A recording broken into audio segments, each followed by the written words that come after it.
Welcome students, एक बार physics की class में आपका फिर से स्वागत है। तो स्टूडेंट्स, आज हम लेके आए हैं अध्याय 9, जिसका नाम है किरण प्रकाश की। इससे संबंधित फिल इन द ब्लैंक, सही विकल्प का चयन करना और मैचिंग्स। ठीक है, तो चलिए स्टूडेंट्स, बिना समय गंवाए हम अपनी स्टार्ट करते हैं। तो सबसे पहला क्वेश्चन है कि एक सूक्ष्मदर्शी की लंबाई बढ़ाने पर उसकी आवर्धन क्षमता क्या हो जाती है। अगर हम सूक्ष्मदर्शी की लंबाई बढ़ाएंगे तो उसकी आवर्धन क्षमता कितनी हो जाएगी, ये क्वेश्चन आपसे यहाँ पे पूछा जा रहा है। तो स्टूडेंट्स, इसमें आपको क्या ध्यान रखना है कि आवर्धन क्षमता का, मान लीजिए हम कंपाउंड माइक्रोस्कोप लेते हैं तो आवर्धन क्षमता का फॉर्मूला होता है m बराबर माइनस VO बटे UO और D बटे UE, D बटे FE। ओके स्टूडेंट, D बटे FE।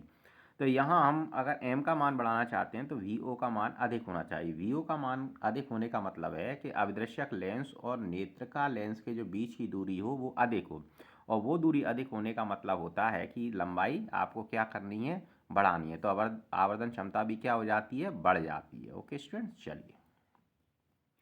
लेंस की क्षमता का मात्रा क्या होता है, डाईऑप्टर, और इसे काय से रिप्रेजेंट करते हैं भाई, डी से रिप्रेजेंट करते हैं।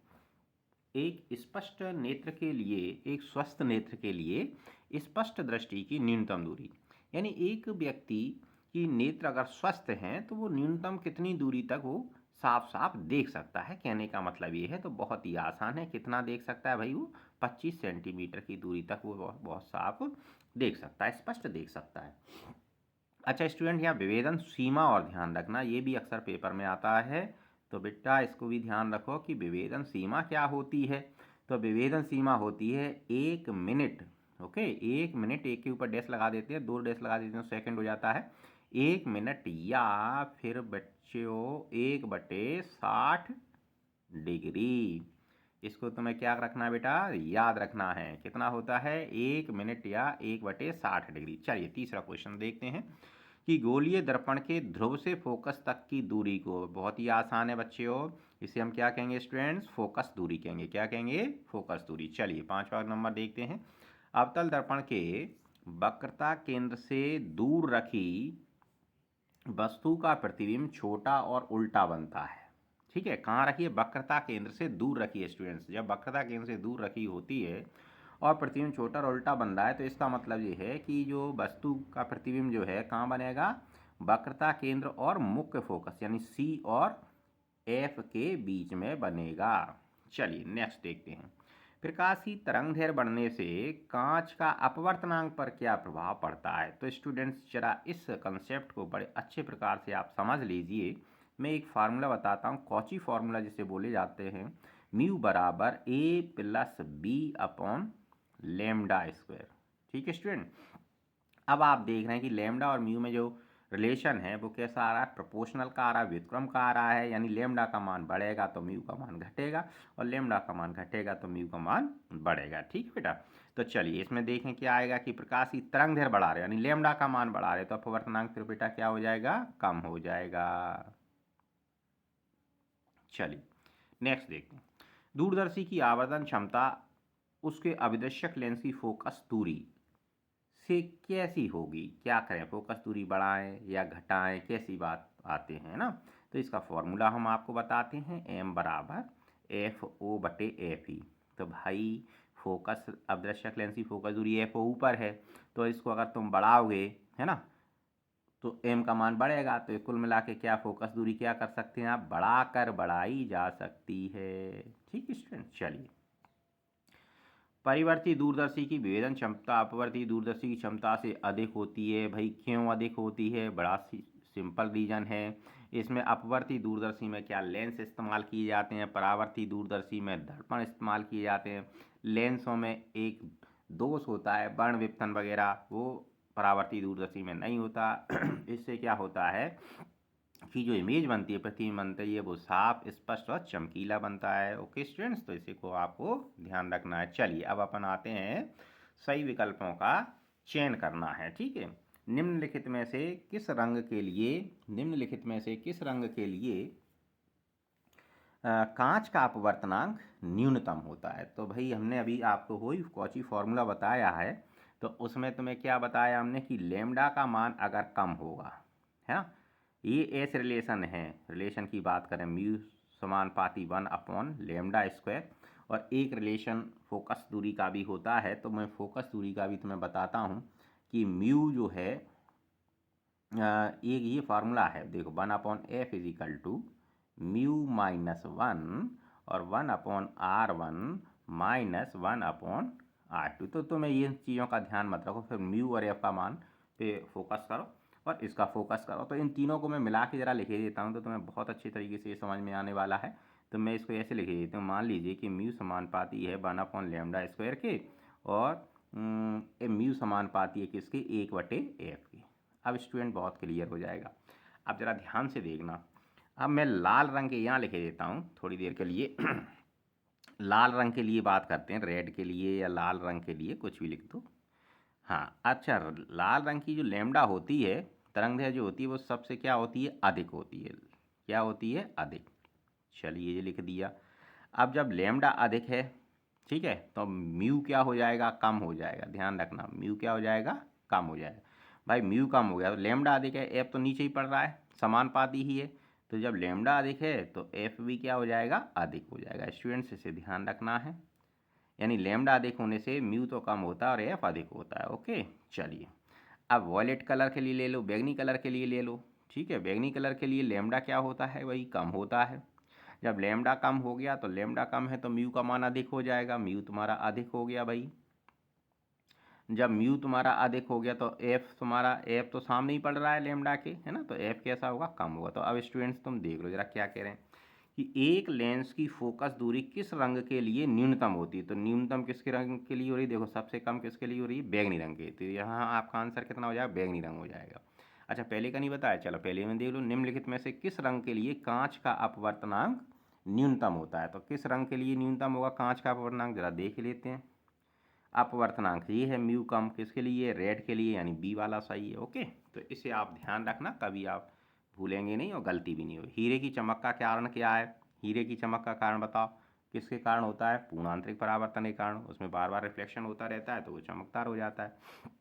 चलिए एक सवाल दिया, 20 सेंटीमीटर फोकस दूरी वाला अवतल लेंस और 25 सेंटीमीटर फोकस दूरी वाले उत्तल लेंस के संयोजन में रखा जाता है तो क्या फोकस दूरी निकलेगी। स्टूडेंट्स आप इसे स्वयं करके देखना, मैं आपको इसका फार्मूला देता हूँ। एफ बराबर F1 F2 बटे F1 बटे F2, और यहाँ आ गया तुम्हारा F1 प्लस F2, ठीक है। F1 क्या है, F1 उत्तल लेंस है, ओके, और F2 क्या है, अवतल लेंस है। चलो ये वैल्यू आपको पुट करो और मान निकाल के मुझे बताना, कमेंट बॉक्स में लिखना कितना आ रहा है, नहीं आए तो फिर मैं इसे आपको बताऊंगा। चलो ट्रक के ड्राइवर साइड में लगा दर्पण होता है, ट्रक में ड्राइवर के साइड में जो दर्पण लगाते हैं वो कौन सा होता है। तो भाई हमें ऐसा दर्पण लगाना है कि जो पीछे वस्तुएं आ रही हैं वो उनका सारा की सारा प्रतिबिंब बने। तो इसके लिए हम कौन से दर्पण का उपयोग करेंगे भाई, स्टूडेंट्स जल्दी बोलो फटाफट से। वेरी गुड, 5 का आपका निकल रहा है उत्तल दर्पण, है ना। उत्तल दर्पण में जो प्रतिबिंब बनता है वो सीधा बनता है और छोटा बनता है वस्तु से, इसलिए वो पूरा उसमें आ जाता है। चलिए नेक्स्ट देखते हैं। चलिए स्टूडेंट्स, हाँ नेक्स्ट है, अवतल दर्पण द्वारा बना आभासी प्रतिबिंब कैसा होता है। आभासी प्रतिबिंब वस्तु से कैसा होगा, बड़ा होगा, ठीक है स्टूडेंट। लास्ट वाली कंडीशन है, जब वस्तु कहाँ रखी जाए, वस्तु कहाँ पे रखी जाए, पी यानी ध्रुव और फोकस के बीच में, तब ये कंडीशन बनती है। चलिए नेक्स्ट देखते हैं। प्रकाश के अपवर्तन की क्रिया में निम्नलिखित में से कौन सी राशि नहीं बदलती। स्टूडेंट्स याद रखना, आवृत्ति कभी चेंज नहीं होती है, ठीक। प्रिज्म में प्रकाश प्रवेश करने पर होता है, तो भाई प्रिज्म में प्रकाश प्रवेश करने पर दोनों घटनाएं होती हैं, विचलन और विक्षेपण की। ये एक कंडीशन रहती है, मैं आपको बताता हूँ। अब आपके सिलेबस में नहीं है पर पहले दो डेरिवेशन किए जाते थे कि वर्ण विक्षेपण रहित विचलन और विक्षेपण रहित वर्ण विचलन, है ना। तो ये दो प्रकार की कंडीशन की जाती थी कि विक्षेपण रहित विचलन और विचलन रहित विक्षेपण, ठीक। तो ये दोनों कंडीशन रहती है। विक्षेपण क्षमता निर्भर करती है, भाई विक्षेपण क्षमता का फॉर्मूला जरा देख लें। फॉर्मूला क्या है, ओमेगा बराबर कि mu V minus mu R upon mu mu Y -1। तो यहाँ पे देखो कोई कोण की बात तो है ही नहीं है ना, तो अपवर्ता कोण भी हट गया, और आपतन कोण भी हट गया, ये तो बात ही नहीं हो रही है इनकी। तो ये सिर्फ किस पे निर्भर करता है, प्रिज्म के पदार्थ पे निर्भर करता है कि अलग अलग पदार्थ, जैसे फ्लिंट कांच का प्रिज्म है उसका अपवर्तनांक अलग होगा, है ना, और क्राउन कांच का प्रिज्म है तो उसका अपवर्तनांक अलग होगा, है ना। ये सब चीज़ें आपको ध्यान रखना है। चलिए, सरल सूक्ष्मदर्शी से बना प्रतिबिंब कैसा होता है? सरल सूक्ष्मदर्शी से बना प्रतिबिंब कैसा होता है? आभासी और बड़ा होता है। ठीक है, आपने डेरिवेशन किया होगा तो उसमें प्रतिबिंब बड़ा बनता है, आभासी बनता है, सीधा बनता है। चलिए स्टूडेंट, संयुक्त सूक्ष्मदर्शी में अवदृश्यक लेंस की फोकस दूरी नेत्र का लेंस की फोकस दूरी से कैसी होती है? भाई डेरिवेशन जरा याद कर लें, कैसी फोकस दूरी होती है उसकी? कम होती है। अवदृश्यक लेंस है वो छोटा बनाया जाता है और नेत्र का लेंस थोड़ा सा कैसा बनाया जाता है? बड़ा लिया जाता है। इसका मतलब इसकी फोकस दूरी अधिक होती है, इसकी फोकस दूरी कम होती है। ठीक, आँख की विभेदन सीमा, तो स्टूडेंट्स अभी कुछ ही देर पहले मैंने इसकी चर्चा की थी। आँख की विभेदन सीमा कितनी होती है भाई? बोलो, आँख की विभेदन सीमा कितनी होगी? 1 मिनट लगाया था ना मैंने, तो चलिए ये आपका हो जाएगा। ठीक है, चलिए अब देखते हैं हम किसी दूरदर्शी की विभेदन क्षमता किस पर निर्भर करती है। तो स्टूडेंट जिसका भी आप फार्मूला देख लीजिए, विभेदन क्षमता जो है वो निर्भर फार्मूला होता है D/1.22 लैम्डा। तो यहाँ दो चीज़ों पर निर्भर कर रही है, एक तो द्वारक पर, है ना, व्यास या द्वारक पर, और दूसरे अवदर्शक लेंस की दूसरी जो आप प्रकाश यूज कर रहे हैं उसकी तरंग दैर्ध्य पर निर्भर करती है ना स्टूडेंट्स। तो दो चीज़ों पर ये निर्भर कर रही है। अब तो यहाँ डी, अब यहाँ पे आपने देखो तरंग दैर्ध्य की तो बात ही नहीं है, फोकस दूरी दी है, अवदृश्य की फोकस दूरी दी है, दूरदर्शी नली की लंबाई दी है अवदृश्य के व्यास पर, तो इसे किससे मिल रहा है? अवदृश्य के व्यास पर निर्भर करता है स्टूडेंट्स। चलिए ये आपके क्वेश्चंस कंप्लीट हुए सही विकल्प के। अब हम जरा इसमें देख लेते हैं स्टूडेंट्स, मैचिंग देखते हैं। चलिए अब इसकी मैचिंग बनाते हैं। मैचिंग में क्या दिया है, और स्टूडेंट्स एक एक नंबर के जो भी क्वेश्चन इसमें दिए हैं वो आप मेरे से पूछ लेना जब भी आपको कोई उनमें प्रॉब्लम लगे तो। ठीक है स्टूडेंट्स, चलिए अब हम इसे देखते हैं। अपवर्तनांक, अपवर्तनांक यहाँ किससे मिलेगा? अपवर्तनांक का एक सूत्र होता है म्यू बराबर वास्तविक गहराई बटे आभासी गहराई। ठीक है, तो ये आपका हो गया पहला नंबर का। ठीक, स्नेल का नियम, स्नेल का नियम क्या है जरा देखो, प्रकाश के अपवर्तन को बताता है भाई स्नेल का नियम। ठीक है, mu equal to sine I upon sine R, तो ये आपका दूसरा होगा। आभासी और छोटा प्रतिबिंब, ध्यान रखिए, आभासी प्रतिबिंब बने और छोटा बने। आभासी बन रहा है तो सीधा बने, है ना, तो सीधा प्रतिबिंब उत्तल लेंस में बनता है स्टूडेंट, और छोटा बनता है तो आप इसको यहाँ कर दीजिए। आभासी और बड़ा प्रतिबिंब किस में बनेगा? अवतल लेंस में बनेगा स्टूडेंट्स। रुकिए रुकिए रुकिए रुकिए रुकिए, थोड़ी सी मिस्टेक, दो दर्पण की बात पे चला गया मैं। आभासी और छोटा प्रतिबिंब बनेगा आपका अवतल लेंस में, तो यहाँ कीजिए, और आभासी और बड़ा प्रतिबिंब बनेगा इसमें उत्तल लेंस में। अरे ध्यान करो ना, सूक्ष्मदर्शी, सरल सूक्ष्मदर्शी का इस्तेमाल करते हैं, दर्पण में कंडीशन उल्टी रहती हैं। ठीक है, उसमें ही चला गया था मैं। बैंगनी रंग का, अच्छा, डायोप्टर, डायोप्टर किसका मात्रक है? लेंस की क्षमता का। चलिए, बैंगनी रंग का प्रकाश, तो बैंगनी रंग का प्रकाश जो होता है उसका प्रिज्म द्वारा विचलन सबसे अधिक होता है। फॉर्मूला देख लो, डेल्टा बराबर μ-1 और a। तो म्यू बैंगनी रंग के लिए कैसा था भाई? मैंने आपको बताया था म्यू जो है बैंगनी रंग के लिए सबसे कैसा है? म्यू सबसे अधिक है। देखो बैंगनी रंग के लिए है तो इसका विचलन जो डेल्टा है वो भी क्या होगा? फिर अधिक होगा स्टूडेंट्स। चलिए अब बचा लाल रंग का प्रकाश, तो अब बचा क्या है? लाल रंग का प्रकाश की जो चाल होती है वो क्या होगी? अधिकतम होगी। ठीक है स्टूडेंट, तो ये आपका हो गया 7 नंबर का। ठीक, तो इस प्रकार से आपको ये मैचिंग करनी है। तो मैचिंग स्टूडेंट्स आप और भी कर सकते हैं और इनसे भी आपका काम चल जाएगा। हम थोड़े से और आपको बता देते हैं मैचिंग्स वगैरह। चलिए स्टूडेंट्स, एक मैचिंग ये और है, इसको भी थोड़ा सा हम कर लेते हैं। आसान से फॉर्मूले की मैचिंग्स दी है आपके सामने। तो देखो, खगोलीय दूरदर्शी की आवर्धन क्षमता, खगोलीय दूरदर्शी की जो आवर्धन क्षमता होती है स्टूडेंट्स वो कितनी होती है? -FO/FE होती है।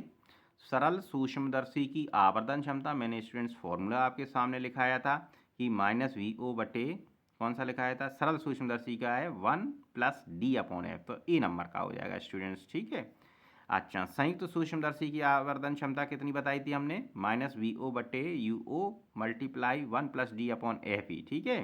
तो ये आपका इस हो जाएंगे, ठीक है। इस जोड़ी को भी आप कर लेना। तो थैंक यू स्टूडेंट्स, आज आपने हमारी क्लास को ज्वाइन किया, और अभी तक आपने अगर चैनल सब्सक्राइब नहीं किया है तो बच्चों चैनल सब्सक्राइब कर लीजिए, जिससे आपको इसी प्रकार के वीडियोस लगातार मिलते रहेंगे। तो मैं आपको बताता हूँ कि जो हम ये कर रहे हैं, ये प्रश्न बैंक कर रहे हैं, ठीक है ना। प्रश्न बैंक के क्वेश्चन चल रहे हैं जो आपको 2022-23 के लिए भी बहुत इंपॉर्टेंट हैं। उसी के लिए बनाई गई ये लोक शिक्षण संचालनालय मध्य प्रदेश भोपाल के द्वारा प्रदर्शित की गई है। ओके स्टूडेंट, तो आप इसे कीजिए, और जो भी प्रॉब्लम आए कमेंट बॉक्स में लिखिए। आपकी प्रॉब्लम को निश्चित रूप से मैं सॉल्व करूँगा। Thank you very much to joining us.